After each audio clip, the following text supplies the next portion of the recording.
Bonjour à tous. Alors je vous présente aujourd'hui un jeu qui s'appelle le Nicoletta Seccioli Tarot. Ça fait un petit moment que je pensais à vous le présenter, mais c'est très riche déjà. Il y a tellement de choses à dire. Je me suis un petit peu galérée à organiser les cartes pour vous faire des petits thèmes, pour vous faire quelque chose d'un peu organisé où vous puissiez voir ressortir un petit peu les principaux traits, principales caractéristiques, la personnalité en fait de ce tarot, ce qu'il a de, à mon avis, hein, c'est très subjectif, hein, c'est mon expérience, à mon avis ce qu'il a d'unique et d'intéressant, ce que je préfère chez lui, etc. Et la deuxième raison pour laquelle j'ai mis du temps, c'est que c'est un tarot qui aborde des thèmes assez délicats, à mon sens, hein, enfin pour moi c'est un des tarots les plus... euh, comment dire ça, les plus violents que j'ai. En fait, j'ai envie d'employer ce mot-là un petit peu à dessein, d'abord parce que si vous connaissez pas ce jeu-là, peut-être ça vous paraît contrasté avec la douceur des images, et c'est le cas en fait, c'est ça qui est violent dans ce tarot-là, en partie. Et puis parce que ça vient vraiment toucher des endroits sensibles de l'enfance. Alors moi, en tant que femme, particulièrement, puisque c'est un jeu qui représente quasiment que des petites filles et des jeunes filles. Donc à voir après comment ça peut parler aux hommes, à leur part féminine, etc. J'ai quand même moi l'impression, de mon point de vue subjectif, que c'est plutôt un jeu qui pourrait aider les femmes à travailler sur leur enfance, ou en tout cas qui pourrait aider à travailler sur l'image de la petite fille, de la femme, ce qu'on en fait, comment on l'éduque, comment on le vit dans notre part féminine et en tant que femme. Voilà, c'est hyper intéressant. Enfin, ça pose à la fois des problématiques très intimes et très perso, et à la fois ça pose aussi des problématiques de société. Il y a vraiment des choses qui ressortent très intéressantes dans ce jeu-là. Enfin, c'est hyper riche. Moi, c'est un jeu vers lequel j'ai mis beaucoup de temps à aller parce que, déjà parce que ça vient nous chercher de manière assez piquante quand même, ou malaisante, ou aussi parce que j'avais un petit peu de mal avec l'esthétique. Enfin, vraiment, au début, je me suis dit, ce jeu-là, jamais je l'achèterai, quoi. Et puis finalement, je me suis laissée tenter. Alors, est-ce que je vous parle quand même un petit peu de comment ça se présente, le packaging? Donc, je vais avoir du mal à vous montrer la boîte vu que je m'en suis débarrassée. Donc, c'est sorti chez Lo Scarabeo. Et puis, comme souvent, avec cette maison d'édition-là, on a des petites boîtes en carton souple, pas très intéressantes, quoi. On n'en fait pas grand-chose, à mon sens, hein. Après, voilà, chacun a ses habitudes, mais c'est pas du tout solide. Enfin, ça sert vraiment à emballer les cartes pour vous les envoyer, et puis après, derrière, voilà, on est quand même plus ou moins obligé, entre guillemets, de se trouver un support un peu plus adapté. Là encore, je sais pas ce que vous en pensez, mais les petites boîtes en carton souple, non seulement ça protège pas les cartes, en plus c'est quand même pile aux dimensions des cartes, donc il suffit que vous soyez un peu pressé ou quoi, vous avez vite fait d'abîmer vos cartes en les sortant ou en les rentrant dans la boîte. Enfin, c'est pas pratique au possible, quoi. Vraiment, à part l'expédition des cartes, dans un emballage, je vois pas à quoi ça peut servir. Donc, je l'ai jeté, sans aucun état d'âme, j'avoue. Je vous montre le petit livret, qui peut quand même être utile si peut-être vous débutez dans le tarot. Je vais quand même garder, ça fait quand même un petit support, mais autant vous dire tout de suite que ce livret-là, il aborde pas ce qu'il y a vraiment d'intéressant dans ce tarot. C'est-à-dire que, je vous montre quand même, donc comme toujours avec le Scarabeo, vous avez le livret en plusieurs langues. Voilà, les passages en français sont ici. Vous avez une petite introduction qui est censée présenter le tarot, mais enfin ça parle beaucoup de l'aspect onirique, un petit peu, ça mentionne l'aspect symbolique. Il y a quelques mots-clés là qui sont intéressants, mais enfin c'est très bref et c'est loin de nous plonger dans la véritable atmosphère de ce tarot et dans ce qui est à mon sens le cœur de ce tarot, qui est quelque chose de très malestromique. Enfin, c'est vraiment... il y a un côté... vous êtes entraîné dans vos souvenirs avec les symboles, ça vient se télescoper dans l'inconscient, enfin c'est à mon sens hyper fort hein, quand on est un peu sensible. Et puis vraiment, il y a des choses. Ça survole quoi, hein. Et puis après, quand vous avez, voyez, vous avez quelques petites lignes pour chaque carte, que ce soit les majeurs ou les mineurs. Euh, c'est pareil, ça survole, hein. Moi j'espérais que possiblement, comme il y a beaucoup effectivement de symbolique, il y aurait des propositions par rapport au choix de Nicoletta Steccioli, mais pas du tout en fait, hein. Donc j'ai hésité à le jeter, hein, voilà. Je le garde parce qu'il prend pas de place, c'est pas gênant, on sait jamais. Ça peut servir, mais bon, vraiment, ne vous attendez pas à un truc de fou avec le livret, quoi. Ça vous apporte pas grand-chose. Par rapport à la masse qu'on a dans les cartes, ça vient rien défricher, hein. Voilà, ce sera à vous. Et peut-être que ça a aussi son intérêt, c'est-à-dire que ça peut signifier quelque chose de très perso et de très intime pour chacun. Donc ce sera à vous de rentrer dans la carte selon comment vous le sentez, comment vous vous sentez prêt, etc. Et vous avez quand même un tirage intéressant, le 12 amer, qui est proposé en 2 cartes. Il est simple et j'aime bien cette idée de doux et d'amer qui va très bien avec le jeu, avec l'esprit du jeu. Voilà, en ce qui concerne la qualité des cartes, c'est la qualité habituelle pour le Scarabeo. Ni trop fin, ni trop épais. C'est doux, ça glisse bien. C'est relativement solide. Vous n'avez pas de tranche particulière. Moi, j'aime bien. J'aime bien ce format. Même quand vous n'avez pas une grosse main, ça se mélange bien. Voilà. On est sur du bon basique. Alors maintenant, entrons dans le vif du sujet, dans le plus intéressant.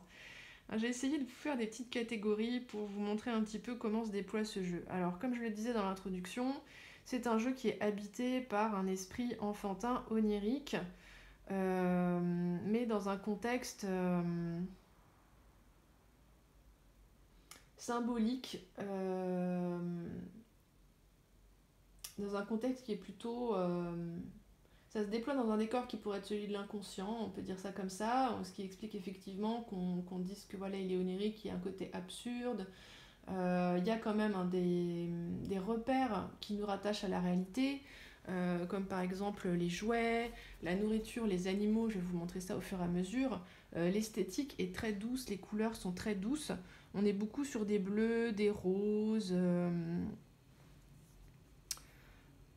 Il y a beaucoup de paysages brumeux, il n'y a pas de soleil éclatant hein, dans ce tarot-là, même la carte du soleil reste dans des tons assez pastels. Moi, ça m'a fait penser, là, tout à l'heure, j'avais jamais pensé avant, mais ça me fait penser aux couleurs qu'on emploie le plus souvent pour dépeindre la Vierge Marie. Le rose, le bleu pastel, le blanc, les couleurs très douces, la pureté, l'innocence, etc. Donc tout dans l'esthétique va vraiment nous envoyer, nous référer à l'enfance, à la maternité, à ce qui pourrait être douceur, etc. Enfin, si vous voulez traiter vos problématiques à la mère, ça va être hyper bien. Vraiment, je pense qu'on a un panel assez large, je vais vous montrer ça. Il y a quelques références aux contes de fées, mais assez peu. Enfin bon, là, on peut considérer que c'est une référence biblique, hein, typiquement, avec la carte de l'amoureux. Ah oui, je vous en ai pas parlé. Ça suit la structure du Marseille, à la différence près, bien sûr, que les mineurs sont illustrés. Mais on a bien la justice en 8 et la force en 11. Le nom des arcanes n'est pas mentionné sur les cartes. Donc si vous connaissez bien le tarot, que vous avez l'habitude, c'est numéroté hein, en chiffres romains pour les majeurs, à l'exception du fou, comme la plupart du temps. Et puis pour les mineurs, c'est numéroté en chiffres arabes.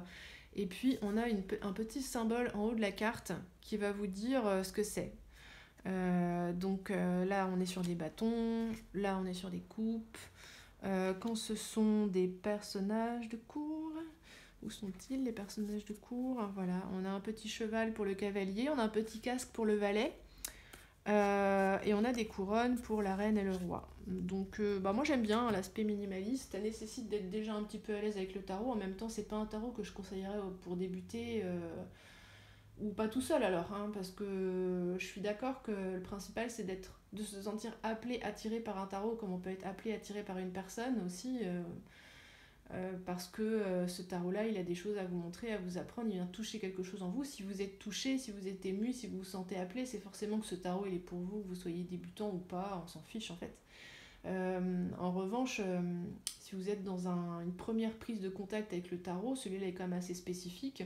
Les illustrations ne suivent pas du tout celle du tarot traditionnel, quel que soit le système, hein, Marseille Rider, etc.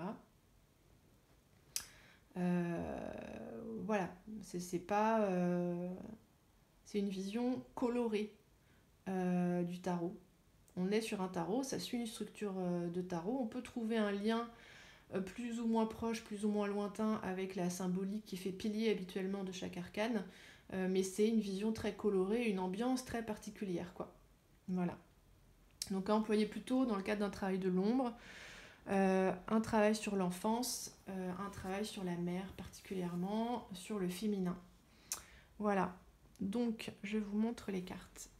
On y retrouve des aspects de la réalité, des repères, des choses qui vont nous ancrer dans une réalité, qui vont possiblement être des balises qui vont nous permettre de nous stabiliser pendant la plongée dans nos souvenirs et qui vont nous emmener à différents endroits dans nos souvenirs. Moi, je le vois un petit peu comme ça. Donc, on a des jouets, on a de nombreux chevaux à bascule. Je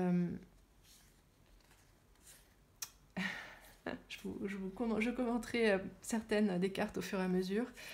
On a aussi une présence animale qui est assez forte. On a des lapins en assez grand nombre. On a une présence aussi des nombreuses références à la nourriture et notamment aux friandises. Il n'y a pas de haricots verts sur ce jeu. Désolée de vous décevoir, ça va plutôt être... ça va pas être très healthy, clairement. On va plutôt être sur des gâteaux, des glaces, ce qui va nous mettre dans cette thématique d'une tentation un peu louche, un peu... On est vraiment sur une zone de frontière constante avec ce tarot, en fait. La frontière entre le conscient et l'inconscient, entre l'enfance et l'âge adulte... entre la douceur et la violence, c'est un terrain très instable, il est vraiment déstabilisant, malaisant ce tarot. Donc là on revient un peu sur les présences animales, de même que des lapins on a beaucoup de poissons.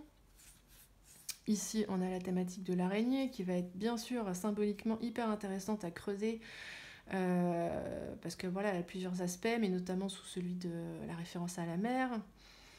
On a des fauves, on a aussi des oiseaux à certains endroits, et puis on a des reptiles, voilà, lézards, dragons, serpents, enfin voilà, des animaux de ce type-là. Voilà, je ne vous fais pas quelque chose d'exhaustif, mais c'est pour que vous ayez une idée de tous les repères qu'on retrouve. Il va y avoir des références aussi en termes de repères à des jeux de société, typiquement ici les jeux de cartes, des jeux de cubes, avec le lapin qu'on voyait tout à l'heure. Là, voilà, c'est pareil, on a des jouets, la peluche bien sûr, ici aussi. Voilà, donc tout ça, ça constitue des repères quand même qui nous rattachent à une certaine forme de réalité, mais qui vont être distordus, utilisés dans un contexte ou d'une manière distordue en fait. Donc ici, le thème des jouets, moi, typiquement ces deux cartes-là, le jouet là n'est pas utilisé dans un contexte de légèreté, de libération. Ces cartes sont pas du tout légères, hein. Enfin voilà, aucun des personnages qui sourit jamais. Les yeux sont dans le vague ou fermés. Il y a un côté énigmatique, mystérieux, hyper fort. On retourne toujours un peu au côté malaisant. Donc là, le jouet, c'est pas dans une perspective vraiment ludique, hein. Ça va plutôt être dans une perspective comment il nous conditionne le jouet en fait. Pas seulement, hein, mais on peut le voir comme ça sur ces cartes-là. Comment le petit garçon il peut être conditionné à devenir un petit empereur Il a son petit cheval, son petit costume de Napoléon, de petit tyran, son petit fouet, etc. Tous les... Ça représente de manière caricaturale un petit peu toutes les représentations collectives qu'on peut avoir du masculin et du féminin. Là, on est sur une des très rares figures masculines qu'on trouve dans le jeu. Je crois qu'on en a seulement 2. Hein. Et même ce fou, qui d'habitude est un personnage qui est dans une énergie très insouciante, là il y a un petit côté militaire, hein, avec son petit tambour, ses petits trous. On a le droit de jouer, mais il faut quand même marcher au pas, quoi. Il y a un petit peu... voilà. Donc là encore, c'est la frontière, hein. Le jeu, ça symbolise quelque chose qui, normalement, c'est une échappatoire, c'est quelque chose de léger, quelque chose qui ouvre des possibilités, c'est relié à la créativité, etc. Ici, on va plutôt... ça va plutôt être un référent à une forme d'imaginaire collectif. Hein. Comme on est vraiment... Plus que dans quelque chose d'onirique, on est dans quelque chose d'inconscient, si on veut élargir un petit peu, parce que l'onirique, bien sûr, va pêcher dans l'inconscient, hein. Ok, on est ok avec ça, en grande partie en tout cas. Mais de manière plus large, c'est surtout une illustration de l'inconscient, et de l'inconscient relié à ce qui est venu teinter notre enfance, en fait. Donc bien sûr, on y retrouve des références, ça c'est globalement dans la société, typiquement, hein, les obligations qu'on peut poser à une petite figure masculine, une petite figure féminine, etc. quand elle est enfant.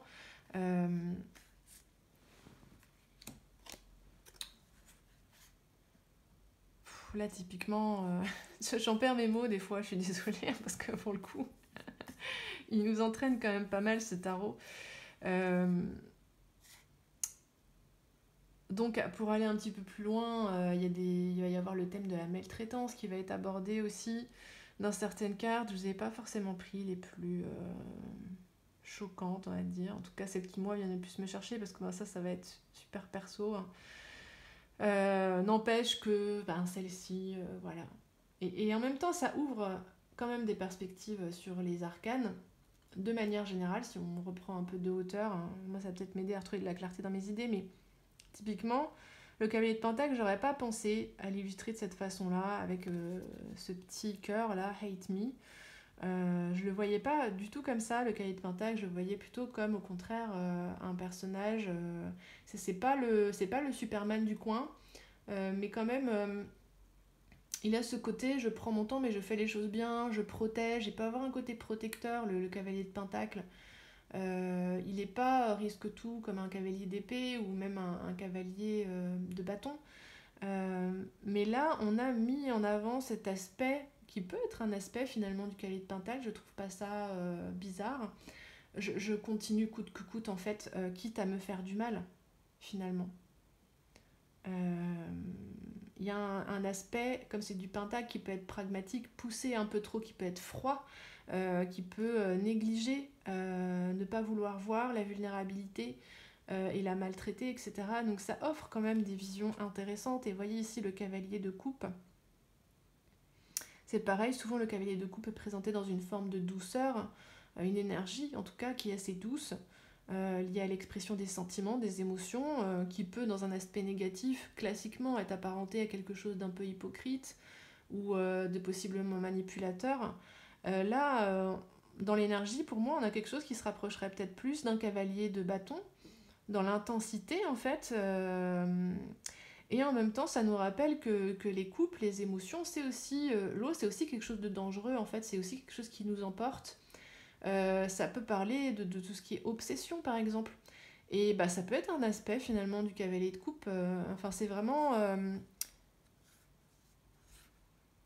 on ne rompt pas avec la tradition du tarot. Avec les interprétations classiques, c'est juste qu'on va se concentrer sur un aspect qui habituellement pouvait être plus ou moins caché en marge, en coulisses, quoi. Et puis là, ça va ressortir parce que c'est la thématique. Et puis quelque chose d'autre qui peut être assez perturbant dans ce jeu, c'est que des figures qui normalement sont des figures rassurantes. Donc ici, la figure de la peluche, l'innocence du lapin qui est représenté comme un animal plutôt vulnérable, quoi. Hein. C'est rare que le lapin fasse peur, encore que ça arrive parfois. Euh, Bref, je pense notamment, petit aparté, à Buffy contre les vampires, si certains d'entre vous ont regardé, aimé cette série. Il y avait un personnage qui était un ancien démon qui s'appelait Anya, qui avait pris forme humaine et qui avait peur des lapins. Et qui se déguisait en lapin au moment d'Halloween. Voilà, j'aime assez... voilà, décoller un symbole de son interprétation habituelle. Et là, typiquement, dans ce jeu-là, c'est le cas, parce qu'on est là sur un lapin qui va faire peur, en fait. Quelque chose qui devrait nous rassurer et qui nous fait peur, en fait, qui nous menace. Quelque chose qui devrait nous protéger et qui vient prendre une dimension écrasante dans notre vie. Enfin, vraiment, je vous épargne tout ce que ça m'inspire. Déjà, là, je vois que je suis assez longue, mais voilà, continuons. Le thème de la nourriture, donc des friandises. Des êtres mi-humains, mi-friandises. Alors là, sur les rennes, notamment, on a pas mal ce thème de la nourriture.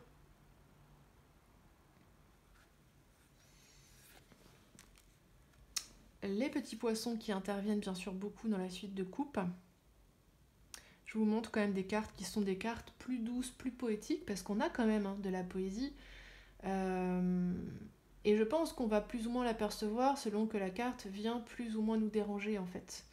Mais on a quand même cet aspect douceur, poésie dans certaines cartes. Voilà, ça peut aussi, il peut aussi être apaisant ce tarot. Bon, moi, c'est pas comme ça que je le décrirais pour l'essentiel, pour l'impression majoritaire qu'il me fait, mais ça peut.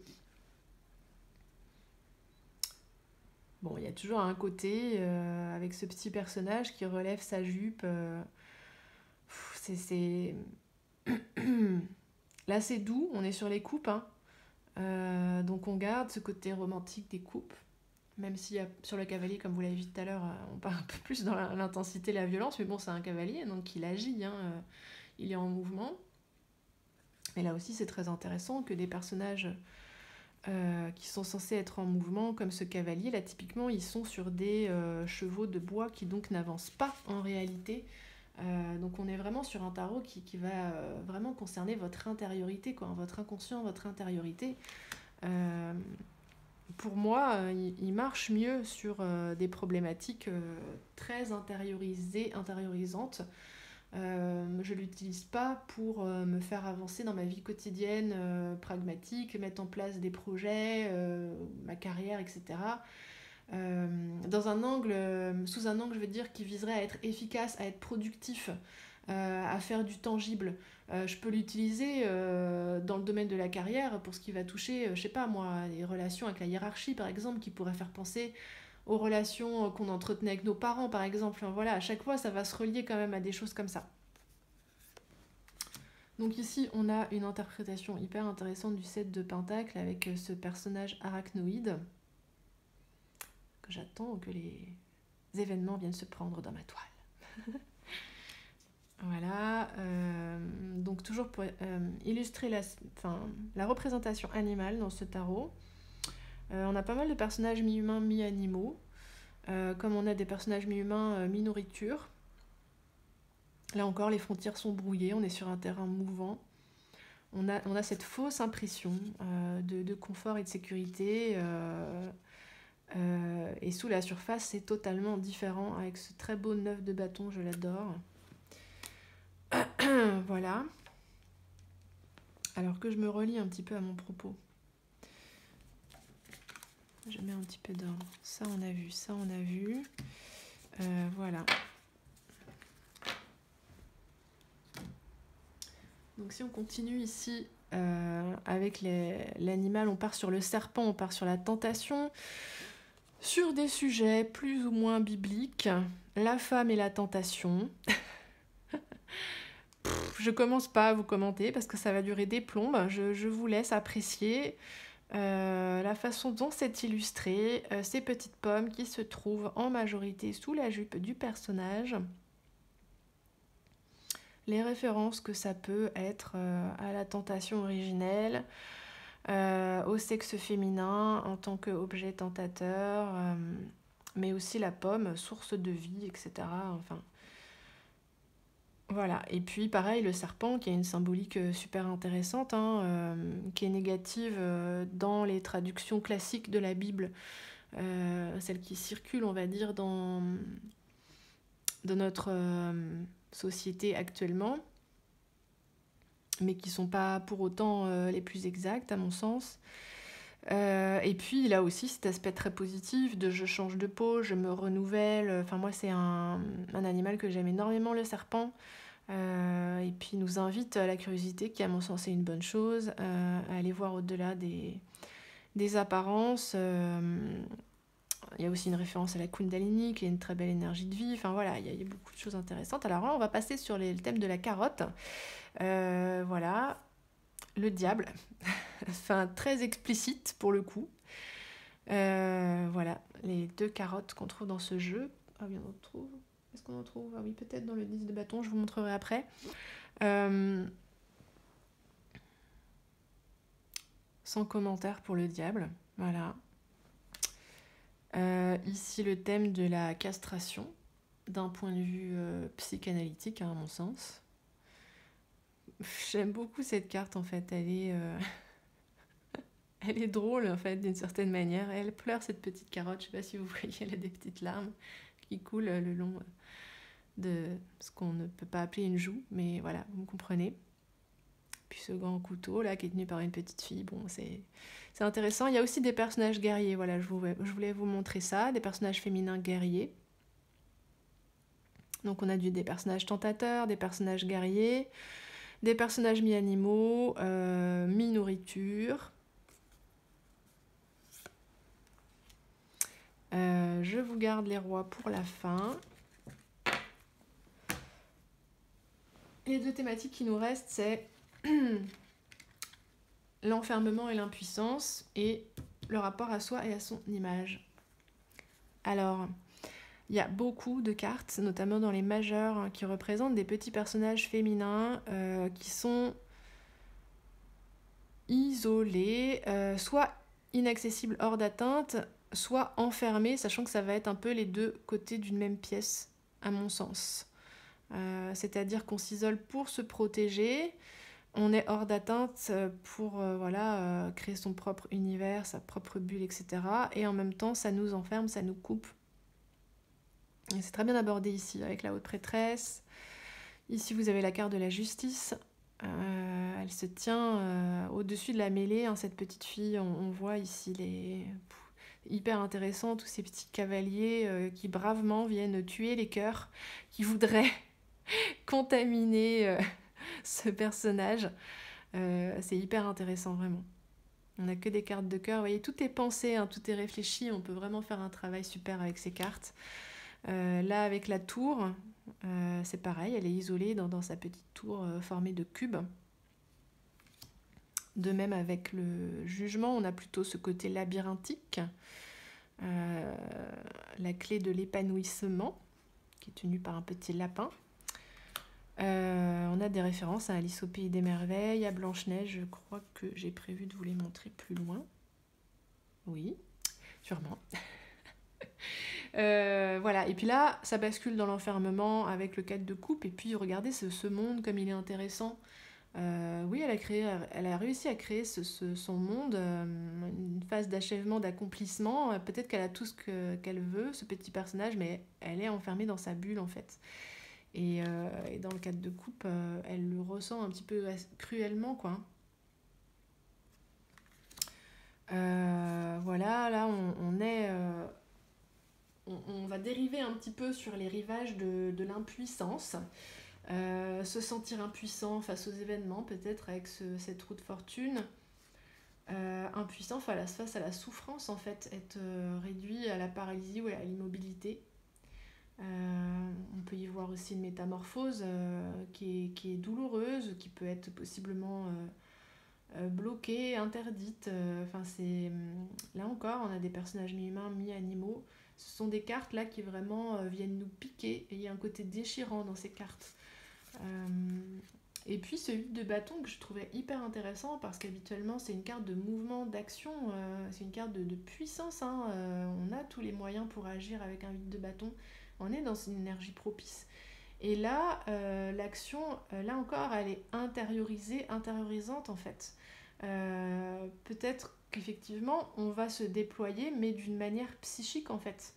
Intuitive, on va contacter quelque chose en nous ou autour de nous, euh, dans d'autres plans de réalité possiblement, mais pas d'une façon classique, hein, dans un 10 de bâton.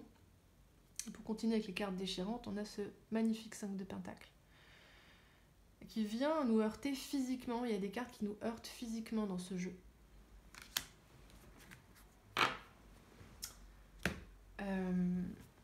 Et là, on a aussi, je vous ai un petit peu regroupé toutes les cartes qui parlent du rapport à soi, à notre image, et puis aussi la projection qu'on peut faire de soi sur les autres ou que les autres peuvent faire sur nous. Donc ici avec le 2 de coupe, mais aussi le 2 de bâton. Voilà, là on a un côté gémellaire, et puis ici on a ce côté miroir. C'est hyper profond, hein, ça va loin, hein, vraiment on peut aller très loin avec ce jeu. Un 6 de coupe qui est super intéressant, on a encore un personnage qui est enfermé dans sa tour, là le 5 de coupe pareil, c'est tellement intéressant en fait, ces deux personnages qui à la fois semblent ne faire qu'un, on a l'impression qu'ils se disent au revoir, enfin c'est l'as de coupe qui ouvre des portes, hein, sur l'interprétation de l'as de coupe, ça ajoute des cordes à notre arc, la lune et puis ses reflets, et puis le pendu et ses hésitations, ses tremblements intérieurs.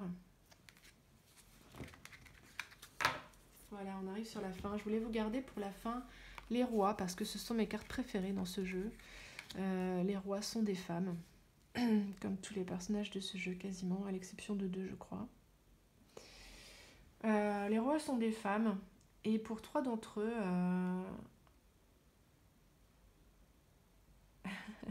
l'élément, on va dire, de pouvoir, hein, de ce roi se cache sous sa jupe. Regardez comme c'est intéressant. Là encore, on a cette thématique de cacher, révéler, que la puissance n'est pas où l'on croit. Alors voilà, ça peut parler de puissance féminine, qui va être peut-être finalement plus effrayante ici qu'une puissance masculine, bien plus imposante. Vous voyez ces deux personnages masculins ici et là. Là, il n'y a personne sur le cheval, je crois pas. C'est assez remarquable. Cette puissance qui vient du ventre, quoi. Il y a seulement ce petit roi d'épée, là. Mais en même temps, c'est pas étonnant. On est sur des épées, la tête, les idées, l'immatériel, l'air, etc. Mais ça reste un personnage très puissant. Donc j'aime beaucoup ces rois. Je crois que j'avais envie de conclure la vidéo sur ces personnages-là qui, à mon sens, sont peut-être, s'il fallait garder que certaines cartes pour représenter l'esprit d'un jeu, je garderais celle-ci en fait. Parce qu'autant on a pu être replongé dans des souvenirs douloureux qui pouvaient avoir trait à de l'impuissance, à de la maltraitance,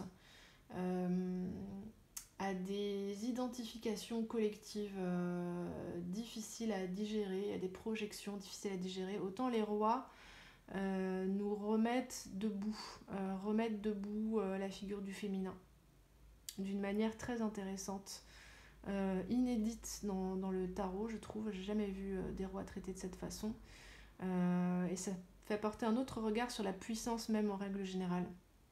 Voilà les amis, merci beaucoup d'avoir suivi cette vidéo. N'hésitez pas à liker et puis à vous abonner, ça m'aide beaucoup à faire vivre la chaîne et ça me fait super plaisir. Donc je vous retrouve avec joie dans les commentaires si vous avez envie de commenter ce tarot, si vous avez envie de donner vos impressions. Je pense qu'il y a plein de choses à dire. Ceux qui le connaissent déjà, n'hésitez pas. Et puis ceux qui font connaissance tout juste, c'est pareil. Qu'est-ce que ça vous inspire dans un premier temps? C'est très intéressant. Voilà, à très bientôt, merci.